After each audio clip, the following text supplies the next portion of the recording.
తాజాగా lady super star విజయశాంతికి MLC పదవి రావడంతో ఒక్కసారిగా రెండు తెలుగు రాష్ట్రాల్లో విజయశాంతి చుట్టే రాజకీయాలు తిరుగుతున్నాయి. విజయశాంతికి ఎమ్మెల్సీ పదవి రావడంతో ఆమెకు మంత్రి పదవి ఖాయమన్నట్లు వార్తలు కూడా పెద్ద ఎత్తున ప్రచారమయ్యాయి. అయితే తాజాగా విజయశాంతికి ప్రమోషన్ లేదా ఎమ్మెల్సీ పదవితోనే ఆమె సరిపెట్టుకోవాలా, త్వరలో రాములమ్మను కేబినెట్ లోకి తీసుకుంటారన్న ప్రచారం అయితే ఉత్తదేనా?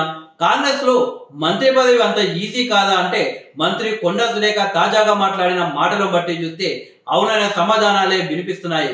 సోమవారం అసెంబ్లీ మీడియా చిట్ చాట్ లో కొండా సురేఖ మాట్లాడారు. ఈ సందర్భంగా విలేకరులు విజయశాంతికి మంత్రి పదవిపై ప్రశ్నించగా సురేఖ కీలక వ్యాఖ్యలు చేశారు. తనకు తెలిసినంత వరకు కేబినెట్ విస్తరణ ఇప్పట్లో లేదన్నారు. ఎమ్మెల్సీలకు మంత్రి పదవి ఇస్తారా లేదన్నది తెలియదన్నారు. మంత్రి పదవుల విషయంలో ఏం జరుగుతుందో చూడాలన్నారు. కొండా వ్యాఖ్యలతో కేబినెట్ విస్తరణపై క్లారిటీ వచ్చింది అని, విజయశాంతికి మంత్రి పదవి లేనట్టేనని పలువురు కాంగ్రెస్ పార్టీ నేతలు కూడా గుసగుసలాడుకుంటున్నారు. ఎవరు ఊహించని విధంగా విజయశాంతికి కాంగ్రెస్ నుంచి ఎమ్మెల్యే కోట, ఎమ్మెల్సీ పదవి దక్కడం తెలంగాణ రాజకీయాల్లో ఒక్కసారిగా చర్చనీయాంశంగా మారిన విషయం తెలిసిందే. రాష్ట్ర స్థాయి కాంగ్రెస్ నేతలు సైతం ఈ నిర్ణయంతో ఆశ్చర్యపోయారు. తెలంగాణ అసెంబ్లీ ఎన్నికలకు ముందు బీజేపీని వీడి కాంగ్రెస్ గూటికి చేరిన విజయశాంతి ఆ ఎన్నికల్లో అస్తపార్టీ తరపున విస్తృత ప్రచారం అయితే చేశారు. అయితే కాంగ్రెస్ అధికారంలోకి వచ్చిన తర్వాత ఆమె సైలెంట్ అయిపోయారు. పార్టీ కార్యక్రమాల్లోనూ పెద్దగా కనిపించలేదు. అడప దడప ఆపోజిషన్ పార్టీలకు సోషల్ మీడియాలో కౌంటర్లు ఇస్తూ వచ్చారు. అయినప్పటికీ రాష్ట్ర కాంగ్రెస్ నేతలు పట్టించుకోకపోవడంతో ఆమె సైలెంట్ అయ్యారు. రాజకీయాలకు దూరం అయ్యారన్న ప్రచారం అయితే జరిగింది. అనూహ్యంగా ఎమ్మెల్యే కోటాలో ఎమ్మెల్సీ పదవి దక్కించుకున్నారు రాములమ్మ. నిజానికి విజయశాంతి పేరును రాష్ట్ర నాయకత్వం సిఫారసు చేయలేదు.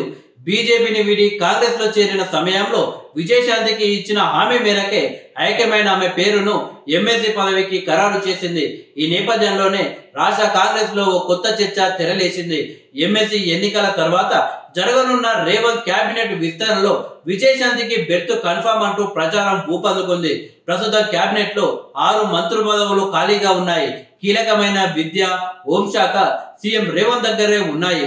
మంత్రి పదవుల కోసం పోటీ పడే వారి జాబితా కూడా పెద్దగానే ఉంది.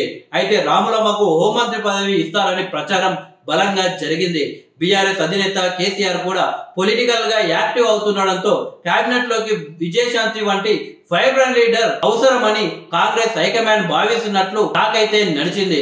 విజయశాంతికి ఉద్యమ నేపథ్యం ఉండడం ఆమెకి కలిసొచ్చే అంశమని పలువురు పేర్కోవడం జరిగింది. ఈ నేపథ్యంలో విజయశాంతికి మంత్రి పదవిపై కొండా సురేఖ వ్యాఖ్యలు హాట్ టాపిక్ గా మారాయి. విజయశాంతికి మంత్రి పదవి లేనట్లే అని ఆమె పరోక్షంగా సంకేతాలు ఇచ్చారు అని అయితే విశ్లేషిస్తున్నారు.